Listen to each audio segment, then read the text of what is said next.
ちー、Thank you very much. アイクくん、こんにちは。突然ですが、アイクくんはルカルカナイトフィーバーを踊ったことありますか？はい。踊ってみました。久しぶり。いや、じゃなくて、なんか、どうやって、ずっと前頃から、なんか長い頃から、ルカルカナイトフィーバーのコリオグラフィー、全部覚えました。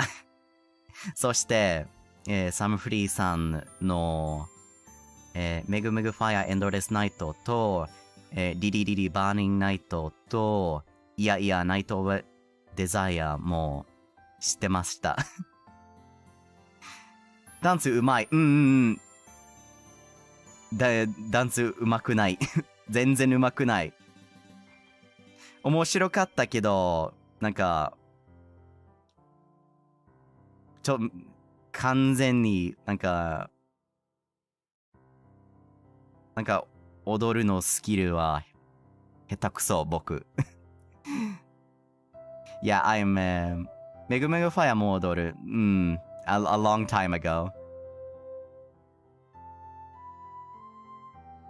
Yeah, I used to know the dances for a lot of Sam Free songs. A long, long time ago. Mista said you aren't say-so off-stream. I'm not say-so. How many times do I gotta say this? I'm not a say-so person. Have you looked at my freaking game preferences? Happy synthesizer odoru. No, not happy synthesizer. But I do love that song, and the dance is very, very cute. We need an unsay-so stream? I don't even know what that would be. What would that be? Me talking about visual novels?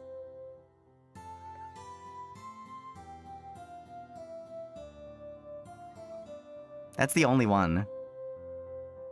It's the only one I can think, because like that's the most like unsay-so thing about me, I think. Is like the that I like reading visual novels. Swear filters turn off? But I don't like swearing. At least not on stream. It's not that like I'm like Shu, where it's a conscious decision to just like, no, I don't want to swear. Like sometimes I do want to swear when it's appropriate. Like when I got angry at Fulgur for constantly hitting me with the concussion ability.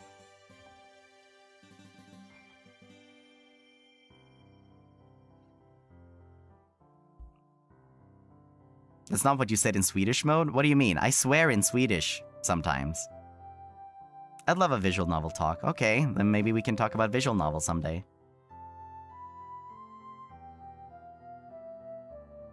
Ike 君、ニコニコ風に、言うと、驚いて、じゃなくて、踊り手、だったんだね。踊り手、yeah, I remember 踊り手's, during the 踊ってみた、craze during ニコニコ動画. I watched a lot of those. In in Swedish, you said a lot of unsay-so things. Not really. Not anything more crazy than I would say in English.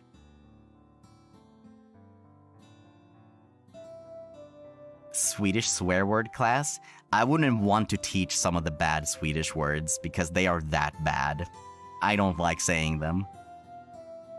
I remember once when Alban said, oh, I know one. It starts with this letter, and I just said, don't ever say that. Please don't ever say that out loud. It's really bad. What's your favorite VN? Either Saya no Uta or Decapo 2. And I know that that's like quite the jump. But I don't know. Decapo 2 is mostly for nostalgia. Saya no Uta is probably like better on a narrative level. But Decapo 2 is just so comfy. It's so comfy, and all the characters and the cast are so lovely and so cute. Wow, that gap. Yeah, that's me with my tastes in like music, anime, movies. It's just massive gaps all over the place. It's either super cute, happy-go-lucky, or terrible, terrible horrors.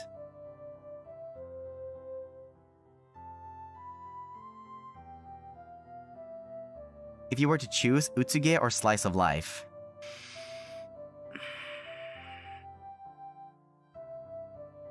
That's a difficult one. For slice of life, I don't ask for much. If it's like cute and makes me feel good, I'm content. With utsuge, it needs to be done well. Utsuge is one of those things where it's very easy to get wrong, where you're just exposed to misery upon misery for the sake of just having misery. And that can get either tiring or feel very distasteful, or not very... Yeah, distasteful. So I would have to go with slice of life because it's easier to get right, and thus there would be more for me to enjoy. But if I could only experience utsuges, then not only isn't there a whole lot to pick from, because slice of life is more common than utsuge, getting a good utsuge is a lot more difficult as well. So then that's my stance on that. Also, if a slice of life utsuge, then it wouldn't really be slice of life. It's hard to introduce like the dark elements required to make an utsuge work and also have a slice of life kind of thing going.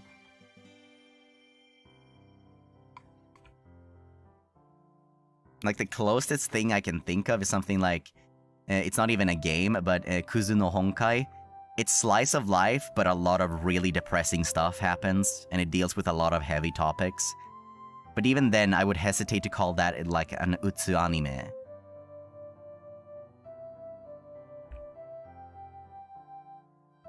Yeah, Kuzu no Honkai was rough. You like Subahibi, right? Doesn't that have too much misery? I'm curious what you think of it. There's a lot of misery in Subahibi, and for a while, I didn't understand. Like, I think it's the point of it. The fact that you're like 20, 25 hours in, and only then are starting to somewhat piece things together. There's a lot of terrible, terrible things that happen in Subahibi. But the mystery was intriguing enough for me to continue and slowly starting to piece it together, because you can start piecing it together a little bit before they actually tell you what's going on. And that feeling was really nice to me. And there's also so much more. The thing with Subahibi is that even though that it's a great story and the writing like has some brilliant moments of pacing, and there's like a lot of philosophy, a lot of metaphors, a lot of symbolism. There's also just whacked up stuff that makes almost no sense. You're wondering, what the heck is this? And then there's also scenes of the more spicy variety that can drag on for a bit. And a lot of dialogue relating to that isn't exactly what I would call fine literature. But it's part of the experience. It's what the author intended. So I would rather have it be there if the author wanted it to be there than have it just cut out. It's part of the experience or at least part of the experience that they intended for the reader. That's why I tend to, whenever there is content that has been removed from certain versions of games, like the Steam version, where there is like a patch that you can buy that restores the content, even if it's just like minimal content, I tend to want to like install that because I want the full experience. Even if it's like content I don't really particularly care for, I just want the completed package.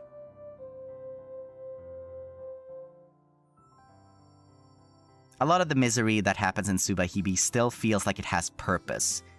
Like everything happens for a reason, even if that is a really cryptic and convoluted reason. And even at the end of everything, you're gonna be left with questions. Things aren't gonna make sense, and you're going to have to make assumptions and analyze things in order to get them to really work. But yeah, I got on a little bit of a tangent there. Thank you very much for the question, though. Where was I? I went on quite the tangent there.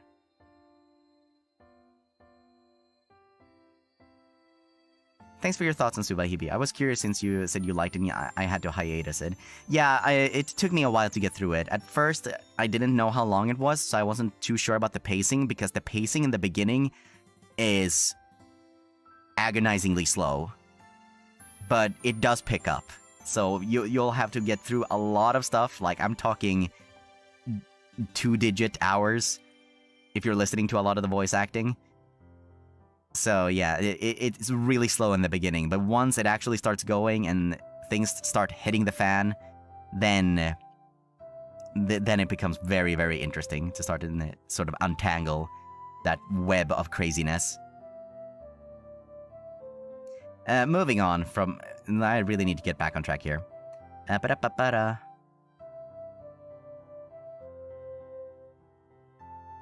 VNDB says about 50 hours. Yeah, seems about right.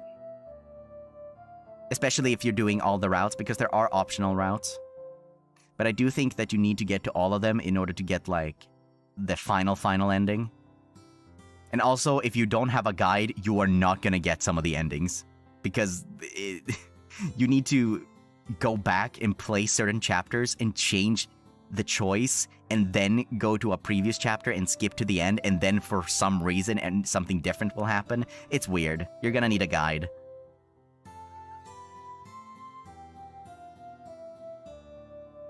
Let's see, where was I?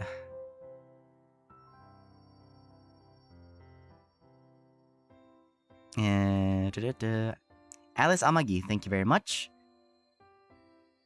Blossom Sakura, thank you very much. Haruki, thank you very much. Meijia, thank you very much. Murata, thank you very much. Cass LKY, thank you very much. Michelangelo, thank you very much. Suipara